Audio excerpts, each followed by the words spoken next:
Do you want to swim in your own pool but you really don't know what matters? In this short product review I want to show you the difference between a commercial jet stream pool and a FlussPool that works with turbines. Please stay with me.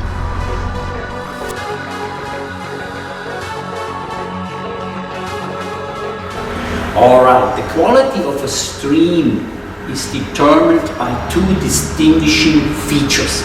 That is the air that is in the pool, and it is the cross-section that the stream you have that you swim against.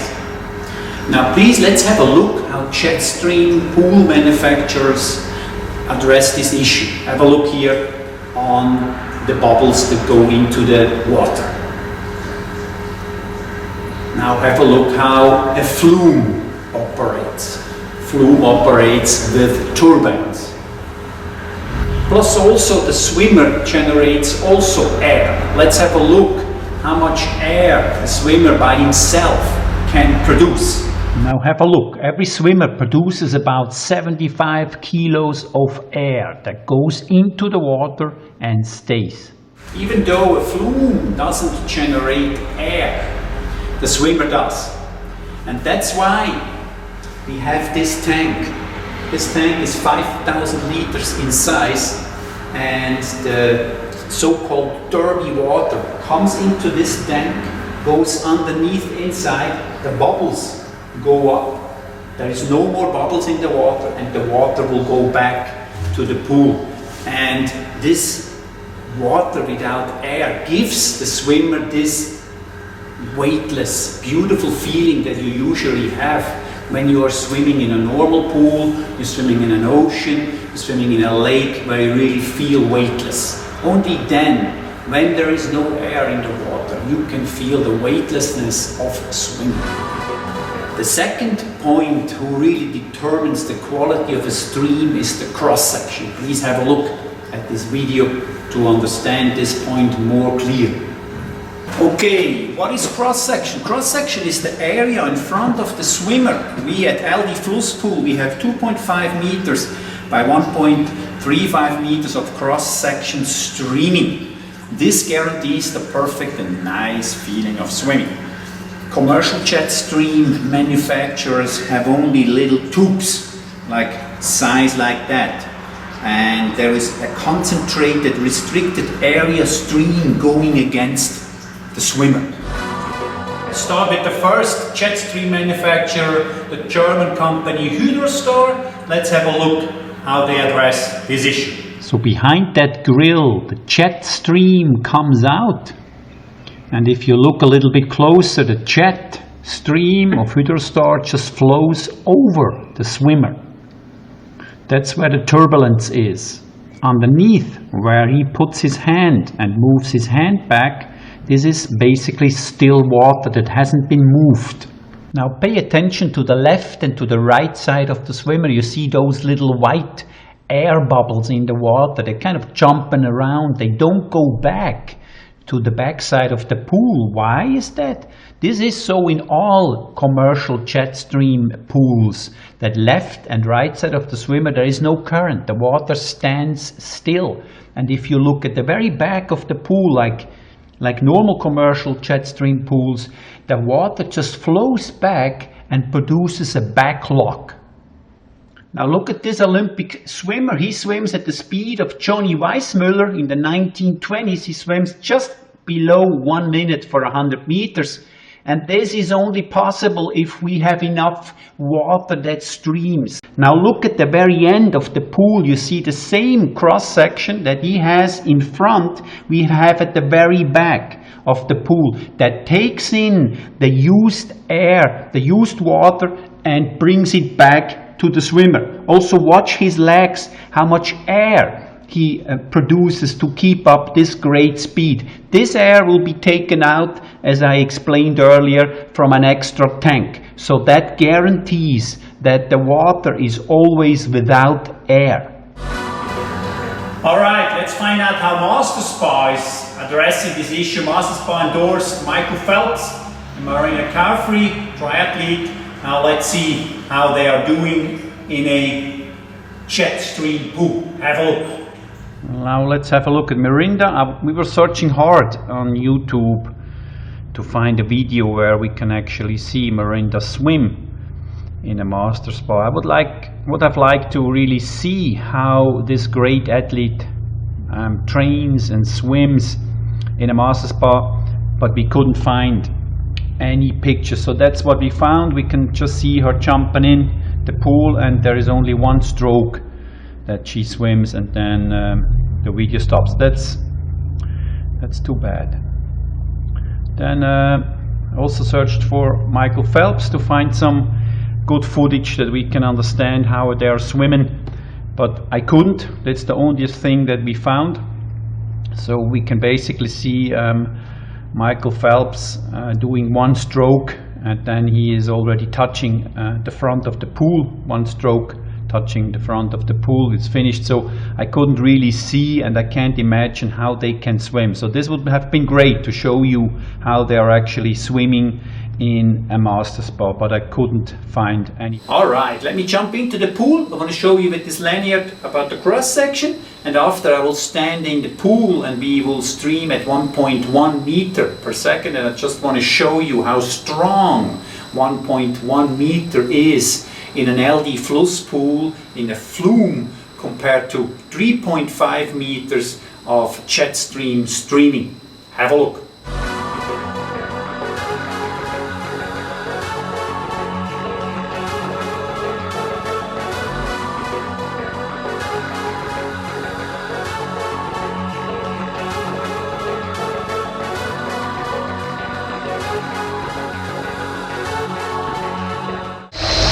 Okay, some jet stream manufacturers claim that they can go up to 3.5 meters per second of speed in the pool.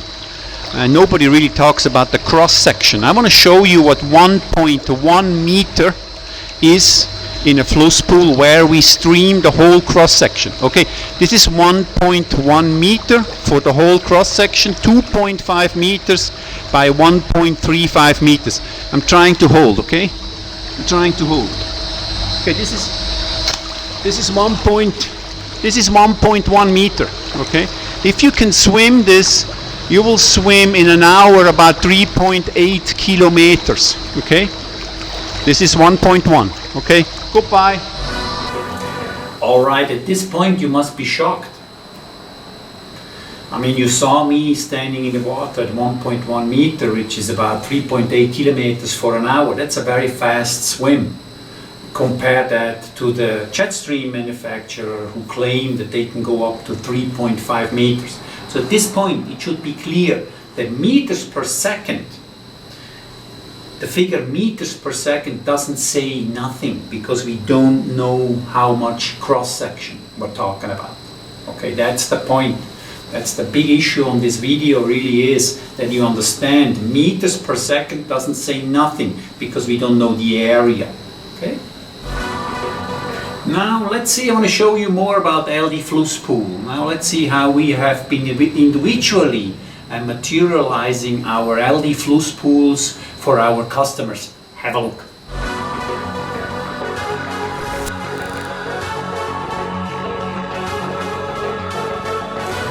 Alright, we also have an automatic speed control function at LD FlussPool. It basically means that you swim by yourself in the pool, and the FlussPool knows where you really are. And if you're swimming a little bit further up to the front of the pool, the speed will increase. If you can't hold the speed, you will go back to the pool. The FlussPool will reduce the speed. So that's a very nice function we have. You don't have to press any buttons while you're swimming. This will interrupt your swimming mode. So you just keep on swimming endlessly without turning and so on.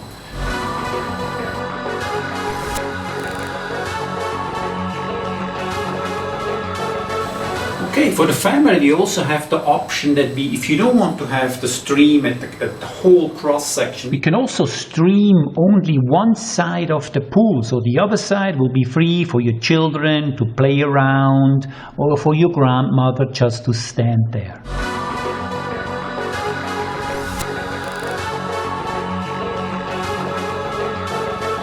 Another added value at the LD FlussPool is really we can do a treadmill into your pool. We had one customer who wanted a treadmill, and with his movable floor he can adjust the friction that he gets from the water. He can actually jog in the water. He doesn't have to swim. He has some shoulder problems. We can split the stream in the middle, and we have 2 different speeds of stream in one pool.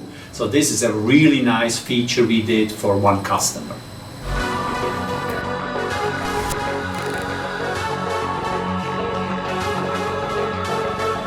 Now another very nice feature we have at FlussPool is the movable floor. This is the safety issue for your children. Okay, so if you move away from the pool, you can't observe the pool, just move the floor up to the certain area, to the certain amount that you want to bring it up. Your children will be very safe. Look on the right side. When the movable floor moves up, the stairs that will guide you into the water will automatically come up, and the movable floor will close the swimming area. By doing so, we are isolating the heat loss, and the terminal insulation U value of a FlussPool floor is about 0.2. Okay, it's safety, and it's also isolation for the winter time. That will guarantee you 12 months a year you will have fun and swim in the pool.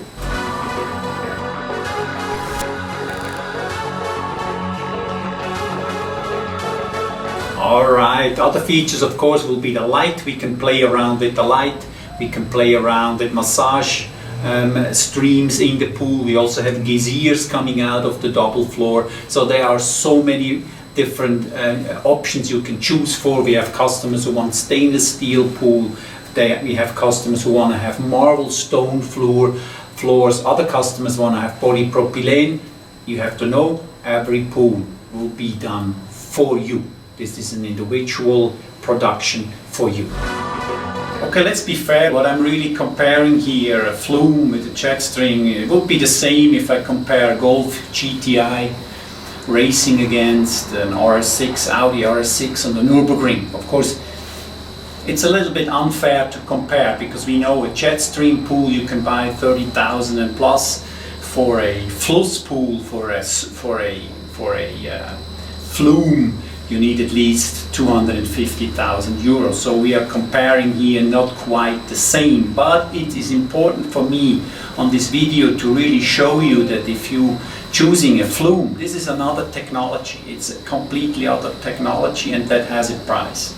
So if you're into a quality good swim, flume would be the way to go. If you are happy just to have a jet stream, maybe not so much advanced in swimming, maybe a very beginner swimmer, then a jet stream pool also will work for you. Thank you very much for watching this tutorial about jet stream and flume. I hope this brings some light into the decision making of your future pool, and thank you for watching. FlussPool, the art of swimming.